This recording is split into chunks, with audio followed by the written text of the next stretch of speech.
various kinds of goods, whether it's general goods, everything you can imagine. I'm sure all of you have ever sell an old sofa on OLX or stuff like that, motors and real estate.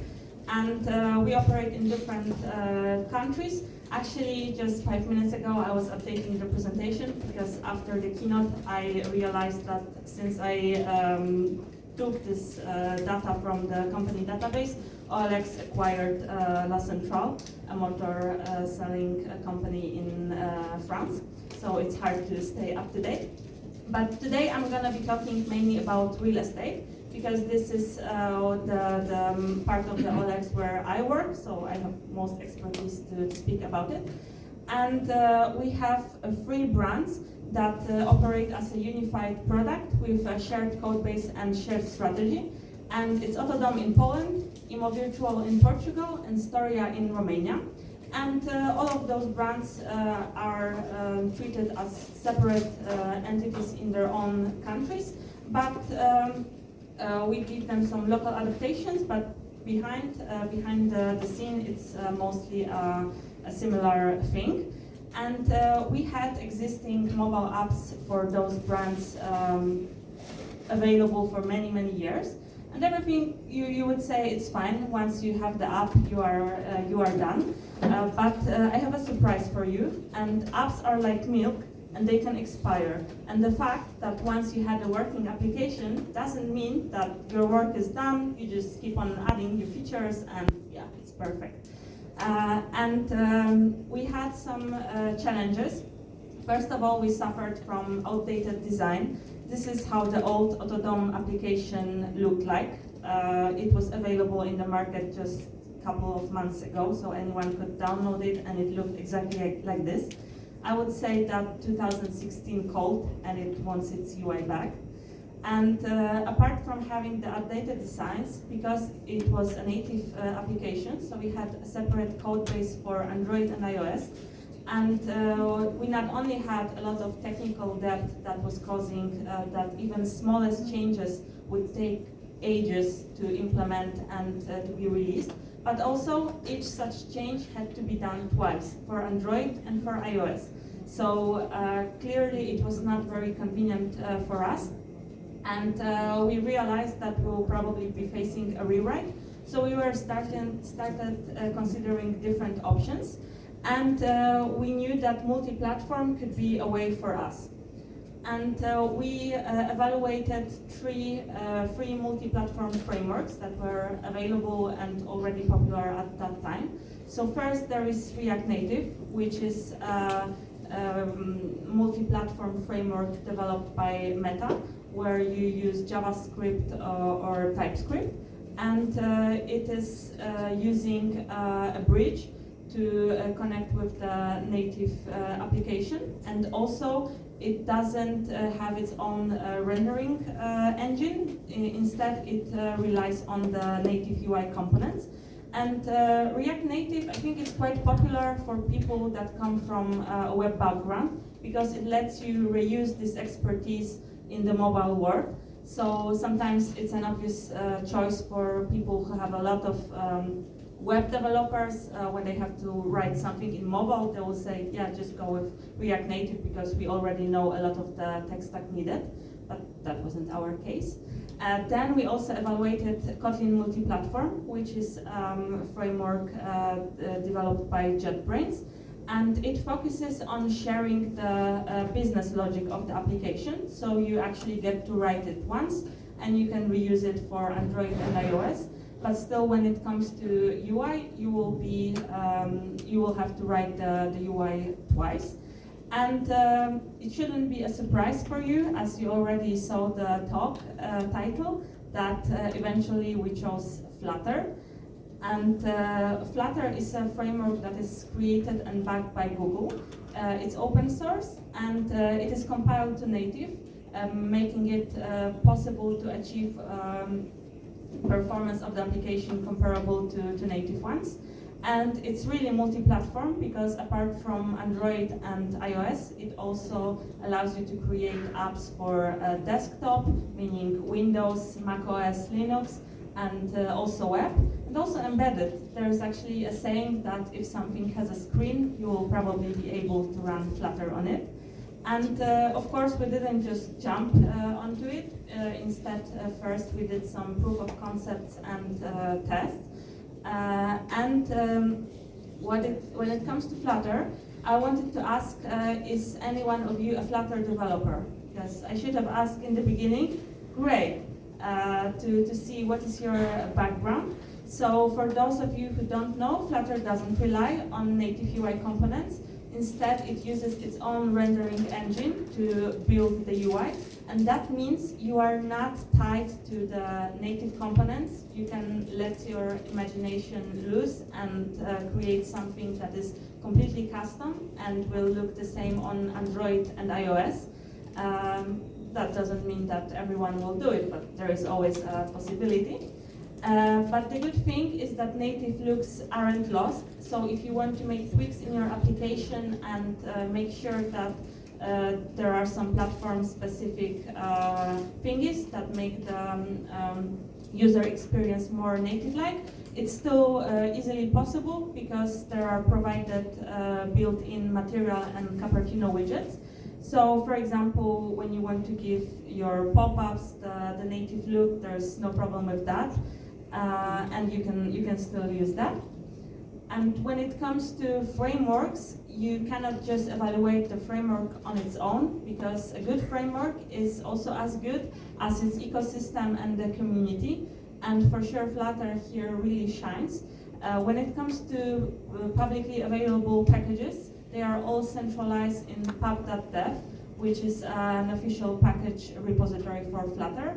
And there are over 50,000 packages available, covering, I think, probably almost every imaginable needs, from common use cases like handling authentication or using maps, or just some UI components, or popular libraries that are also available in other frameworks. You are all covered here. So most of the time you will not have to reinvent the wheel and write everything from scratch. There is a lot of ready-made, very good solutions. But sometimes, I mean, quite often, people, before going multi-platform, are asking the question, okay, but should we do it? What if we encounter a situation when something cannot be done in Flutter? I don't know, we are using some very specific library that is only for our needs, or it's very not popular, and the manufacturer didn't make the Flutter SDK available. Then you can be safe here, because it's always possible to use the native part of the application. And one of the options to communicate with it is by using method channels. So basically it's a way to communicate with the native code. So let's say you have some Android native library or iOS library, you can use it and communicate with it via the methods channels. So we also had this, maybe not problem, but question at OLX, because we already had a lot of our own solutions for things that are common in the OLX ecosystem, like our custom analytics tools, etc., etc. So if we would have to write them again from scratch in Flutter, then probably it would be a big no before going multi-platform. But thankfully, we were able to create just thin wrappers that are under the hood calling the native libraries, and we can just use them as we would in if we had just Android and iOS apps separately. And another good thing about Flutter is that sometimes a full rewrite is not an option. Not every company, every project can say, okay, we won't release anything for a year, users can wait, and then we will just release completely new application written from scratch in Flutter. I was lucky to be in a team where it was possible, but for many, many teams, also at OLX, it's a no-go. And you can always do this gradually, so you still have your native applications and you add the Flutter piece by piece, for example, for every new feature, then you rewrite some old features to Flutter, and then after a longer period of time, but with no major release breaks, you will get the Flutter app eventually. And right now I would like to show you a bit how it looks like at OLX Real Estate. So as I mentioned, we have 3 applications, Storia, ImmoVirtual and Autodom. And it all started around summer 23 when we decided that Flutter is the way to go after having some successful tests. And then a team consisting of developers from various backgrounds. Some were native developers, some had Flutter experience, but some were even back-end or front-end engineers, were able to develop a working MVP product in just a couple of months. And in early 2024, the first Autodom beta release was released. It was released in parallel to the existing native application because we didn't want to, the product wasn't fully ready to replace the old application, so for sure users would not be very happy. But we still wanted to give them early access so that everyone could send their feedback before. And shortly after, we released the new Flutter app in ImmoVirtual, replacing the old application.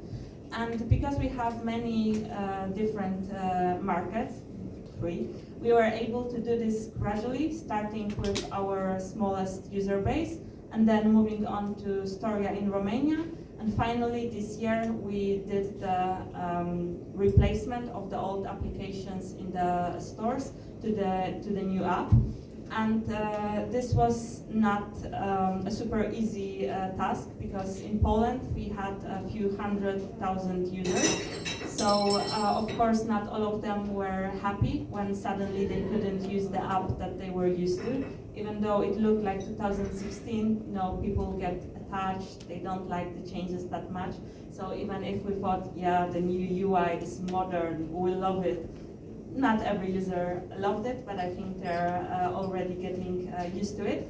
But what I want to mention is when you are doing such updates, you have 2 options here. You can either just release the new application as an update, so users will have one version now and the other version later, and in fact, under the hood, there will be completely different applications. But we didn't do that because as I showed you on the timeline, first Autodom release was just a beta release. It was over a year before we actually did the official release. So this is something to consider, how you want to handle that. I think each option has some pros and cons because in order to be able to release the app as a new app, we had to plan it before and have some kind of kill switch in the old application so that once we decide, okay, from now on, only new application is the app to be used, users had to have the old app maybe not deactivated, but let them know that they should download the new version of the app. So this is sometimes a bit of a problem. And we have 3 applications, and this is how they look like. So if you open your eyes not very wide, you may see, okay, they look just alike. But if you look closely, you will see that each of them has some differences and is styled differently. And one of the ways to achieve that is that we used a translation tool. I wouldn't even call it a tool, it's a whole system. So it's called Localize. And there our content designers and translators can create text that we are able to use in the application. And we just don't take them as they are. We are able to have their placeholders so that we can reuse it for all the apps in different languages. Because, for example, English translations is shared between the apps. So we want to make sure that if we want to have something specific for a given brand or given country, we still have the option to differentiate it and not do it by duplicating the translation keys. So it's easy to use placeholders or selectors. So for example, if you look closely, you will see that we can input the brand name dynamically, or we can have some tweaks in different places. And the great thing here is that we have it fully automated, so we don't have to, as developers, check whether there are any new translations. We have it synced with our repository, so every time the translators or content creators update something, we get a merge request and we just accept it, and we don't have to do much more about it. And in order to give the apps a consistent yet variable look between the brands, we use a design system called Nexus, and it lives on shared guidelines that are in Figma. And in there, whenever I'm adding a new screen or new feature in the application, I don't have to think, okay, I have some kind of chip here, how should I design it, what are the radiuses here. Everything is already designed and reused, and it's also reused across our units. So if I would ever change from real estate to motors, and I would be working on the moto application, I will be using exactly the same components. And when it comes to design system, I think great thing is that you don't have to operate on concrete values and, for example, see the design and think, okay, I have to use green, but what kind of green exactly is it? What is the hex code? This is the level of information that is not interesting for me. I'm using the tokens, so each brand has a defined set of background, accents, stuff like that, and we use just that in the code, and whenever the brand changes, it is automatically updated. And if you come from the web world, you may be familiar with Storybook. So Flutter has something similar. It's called Widget Book, and yeah, it's a widget. It's a storybook for Flutter. But basically, it's an open source package for building, testing, and organizing your widgets. And here is how it looks like. Actually, it's also a Flutter web application. So each component that we have developed for our design system is available there, and you can see how it will look in different states, or for example, for different brands. And because it's a Flutter web applications, you can share it with any manager or content designer or whoever wants to see what kind of components are we using. And thankfully, me as a developer from the real estate team, I don't have to develop these kind of things. We have a dedicated team that is called Mobile App Platform Team, and they are creating all the reusable stuff that can be useful for real estate, OLX itself, or for motors. And they not only create the implementation of the Nexus design system in Flutter, but they also provide packages like for monitoring or analytics or app review, so that every app can use it and each team doesn't have to reinvent the wheel. And I can say that having one code base is really useful for us, because we have the shared logic and shared UI, and we can reuse it for all apps. And when it comes to maintenance, usually when we fix something, it is fixed for all applications. And still we have the option to customize the application, so we not only have to differentiate the app based on its looks, but we can also define in the code if a given feature should be available for a given market or not. And when it comes to the app structure, so we have 3 apps, and actually for each of them we are building Android and iOS applications, so one code base meaning 6 apps. But in reality, we are also differentiating between staging environment and production environment. So from one code base, we can easily build 12 different applications. And in here, flavors come to rescue. So if you come from the mobile world, because I only asked about your Flutter experience, but this is the way to differentiate the app types or variations in the code. And each flavor can have its own configuration. For example, you can, of course, differentiate the app name or the icons, but usually you will also need different API keys or API keys for each SDK that you are using. And of course, you can specify the theming and any branding specific assets. And in Flutter, flavors are just called flavors, and you define them as build parameters that are passed to the application. In Android, it's called build variants, and it's a combination of product flavors and build types, while in iOS, it's just called schemes.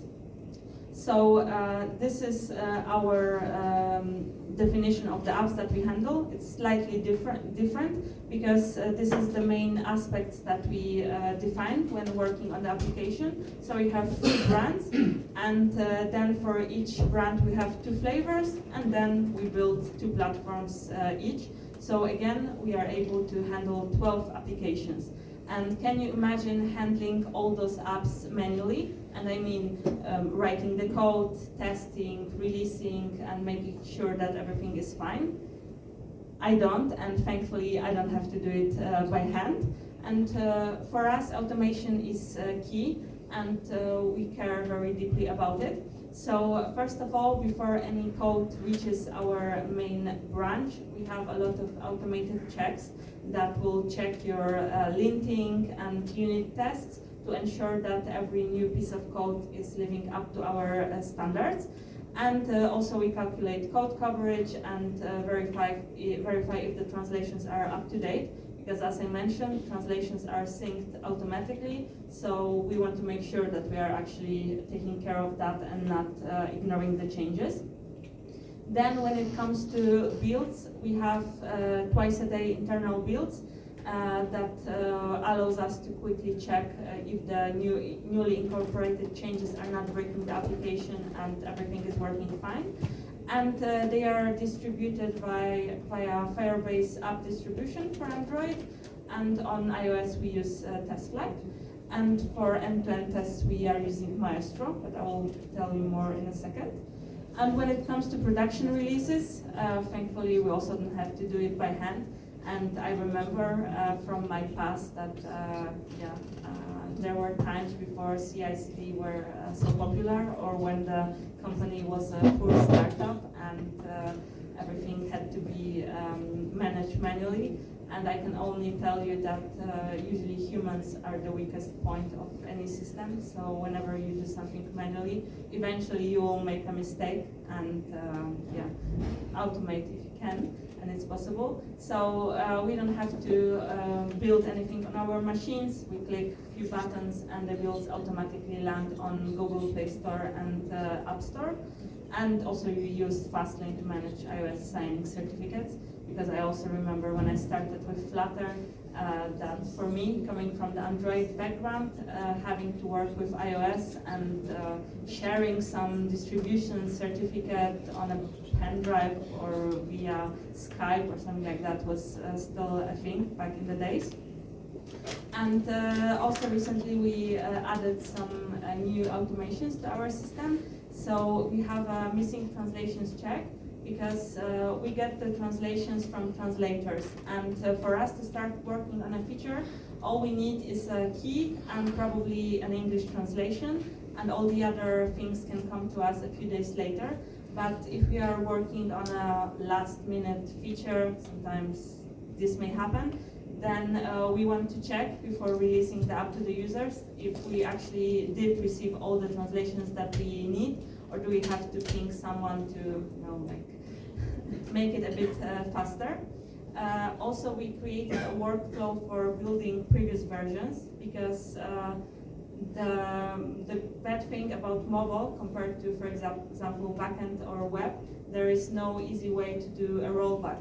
I always felt envious when I heard that there was an issue on the web or backend, someone reported it, someone noticed what is wrong, and they were saying, okay, I'm reverting, and yeah, that's it. We are working on a fix, but we can release it just with no rush.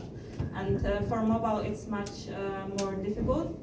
I think quite recently, Google Play Store added the option to have the rollbacks, but for iOS, there's still not such an option. So it's something I advise you to do, to have an easy way to build, again, the version of the old code with updated up version, so that if something breaks on production, you won't have to think, okay, what do I do now? We have everything automated, but I don't know how to run the build for an older code because we didn't think about it.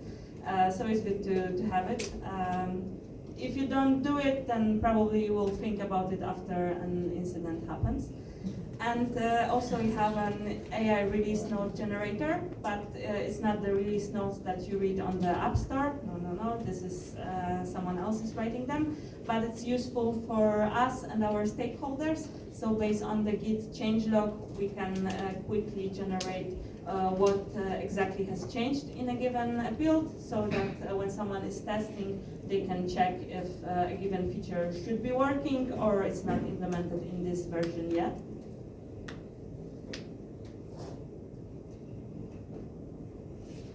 I mentioned that we have end-to-end tests, and for that we use Maestro, which is a testing framework designed for mobile and web. It's not only for Flutter, you can use it for different kind of applications. And it lets you write UI flow tests that would simulate how a user would use your application.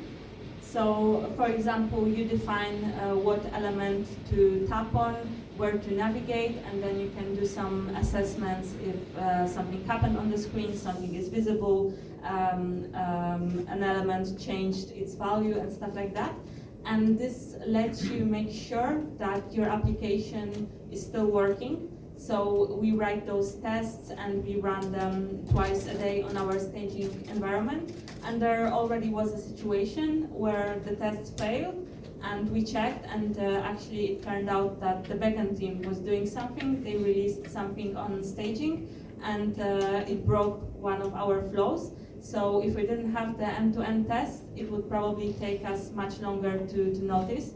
And with this backup plan, let's say, we were quickly notified and we could report that to backend. So this issue actually never reached our production users. And in Flutter, when you are writing the test, you can either rely on the text values, like for example, you can write tap on login, and this is convenient, but can quickly be a problem if your translations change or you want to run the test for a different language. So it's more advised to use IDs.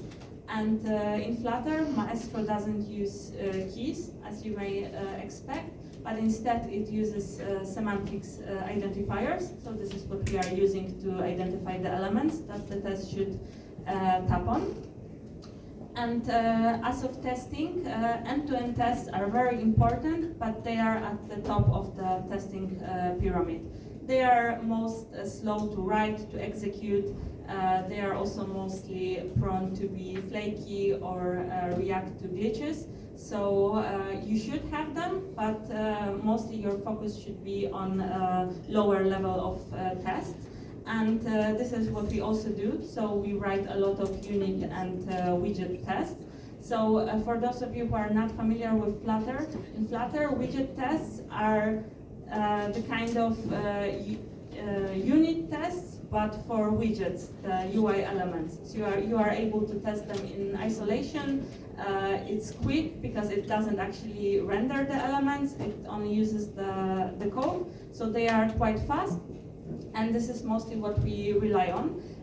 But still, when our test code base grew and we had a few thousand tests, we realized that they are quite slow to run. I mean, on a local device, it's not a problem. They are still quite quick. I don't think you'll be able to make a coffee, not even pour a glass of water while they are running. But on a CI/CD, this is quite a problem. And there is also a reported issue on the Flutter repository that, it should be sped up. So as I mentioned, locally, it's all fine. But if you have the pipelines that have to run all tests and all checks before you can merge a merge request, then sometimes waiting for the pipeline to finish can be just like this skeleton. It seems to be taking forever. There is an option in Flutter to use sharded tests. So you just run the tests as you would normally do, but you also specify the number of shards and which shard index you are running right now. So basically sharding means dividing the tests into smaller chunks called shards and running them separately, and you can do that in parallel, but that still didn't quite solve the issue for us because of the overhead that is needed to run Flutter tests, because everything needs to bootstrap, and that can be quite time consuming, especially on the slow CI/CD machines. So actually we have our own custom solution for this. It's called OLX Test Runner, and that's a good thing about working at a big organization, because sometimes you are able to actually start such an initiative, get approvals, and have an open source initiative at the company. So we did that. We have a verified publisher, OLX Group. I think it's a first open source initiative at the company, at least for mobile, and everyone can use it. And what it does, apart of dividing the tests into shards, it also creates one file for each shard, because usually the tests are just run separately. So for each test, in each shard, it still needs this time to start the test, prepare everything. And if you combine it into one big test file, this setup only happens once. And I have here some results. So the first one was when we just used the sharded tests. So one shard containing of around 900 tests was running 14 minutes, and we had 3 shards like this. So they were running in parallel, but it's still 15 minutes just for tests. And imagine that in the pipeline you still have some other checks. So if it's your lazy day at work, maybe you don't care. But if you are working on something that is urgent and important, then every minute counts. And by using the OLX Test Runner, we were able to get significant results. And each shard runs just a couple of minutes. And I have to mention the father of the initiative, because it's not my initiative, but I think it's something the whole company can be proud of. My colleague Jakub Homlala, and you can use the QR code. It's linking to the pub.dev. You can read more about the OLX Test Runner, and you can also start using it. So actually any feedback would be greatly appreciated, because right now we are mostly using it internally, and maybe other people will have other ideas and options to add. And I have another thing that I would like to share. So in Flutter community, there's a big discussion what state management to use. So in case there would be many Flutter developers, I wanted to demystify this question. Do we use Riverpod or Block? Because I would say there are 2 most popular solutions. So actually we use both at the moment, because we started with Riverpod, but we were not fully satisfied with it, because it gives you a lot of flexibility, and it can be a bad thing, because with great power comes great responsibility, and it's quite easy to misuse it. So apart from our team not being entirely happy with Riverpod, there was also a company-wide decision to go with Block. And right now we are in a process of migrating. So this is also a process of working at a big organization, because when I joined and I saw Riverpod, I wouldn't ever expect that there will be an option to have a rewrite. While in a big organization that cares for the tech excellence, you can say, okay, here is the design doc. It will take us a lot of time, but we'll do it in parallel to our development of new features. And everyone will say, yeah, great, just, yeah. Good. So we are actually doing it. And without the users, the app cannot live. So it's important to listen to your users.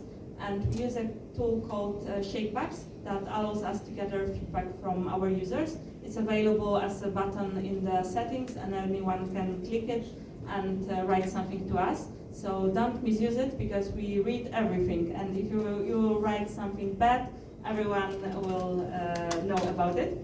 And yeah, we also monitor the app reviews. We have our own analytics tracking, and also we check performance and issues in New Relic and Firebase Crashlytics. And in such a big organization, it's important to not harm anyone, I mean the users. So we use feature flags to make sure that whenever we release a big release, we have an option to, you know, in case something goes wrong, we just turn it off and have more time to fix something, instead of saying, oh, it's live, so yeah, we have to really rush with the fix. Also, we use stage rollouts, so that we make sure that we monitor the apps before it reaches a wider audience. And also we use A/B tests to verify if our changes are actually needed for the users. And of course, I'm mainly talking about the benefits, but going multi-platforms surely has some challenges.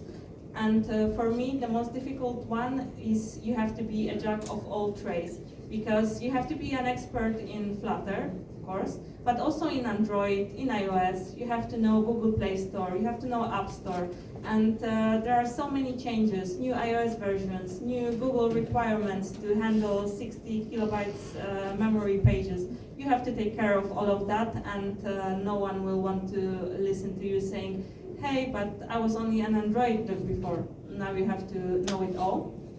And also with multiple applications, even though the code base is shared, sometimes some issues are platform specific. So you cannot just release 6 applications and only check one of them.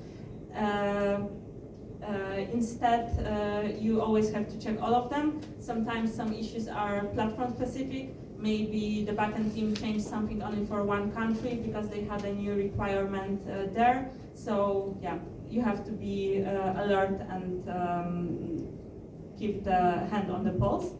But for us, definitely Flutter was the right choice, because we have 100 feature parity. So in our case, it was a no-brainer to go multi-platform.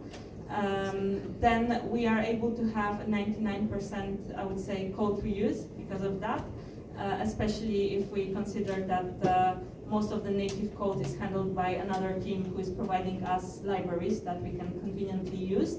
And thanks to that, we have twice as much of a speed of development, because we write the code once and then deliver it twice for both platforms. And I was mainly talking about real estate, but in general, in OLX, the future of Flutter is bright, because we are the only app that is fully written in Flutter, but OLX and Motors are already in the process of adding Flutters to their native applications, which will eventually lead to a full rewrite.